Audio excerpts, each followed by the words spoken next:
तर एक धक्कादायक बातमी आहे मुंबईतून। मुंबईमध्ये लोक भवनमध्ये एसआरपीएफ जवानानं स्वतःचं आयुष्य संपवलं। एसआरपीएफ जवानानं स्वतःवर गोळी झाडून घेतलेली आहे। कोल्हापूरमधील एसआरपीएफ तुकडीमध्ये बंदोबस्ताला असणाऱ्या जवानानं आपलं आयुष्य मुंबईमध्ये संपवलेलं आहे।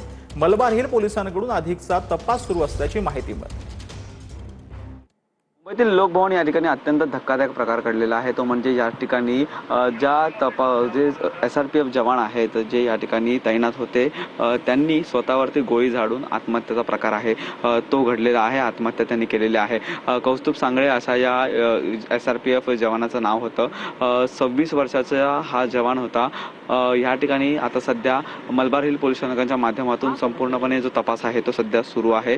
मलबार हिल पोलीस स्थानकाचे जे वरिष्ठ पोलीस निरीक्षक असतील त्यासोबतच या ठिकाणी पोलीस सहाय्यक पोलीस आयुक्त आहेत ते देखील या ठिकाणी आता उपस्थित झालेले आहेत। कुठलाही सुसाईड नोट आहे ती अजूनपर्यंत मिळालेली नाहीये, त्यामुळे पोलिसांचा अधिकचा तपास सुरू आहे। मलबार हिल पोलिसांच्या माध्यमातून हा संपूर्णपणे तपास आहे तो लोक भवन या ठिकाणी सध्या सुरू आहे।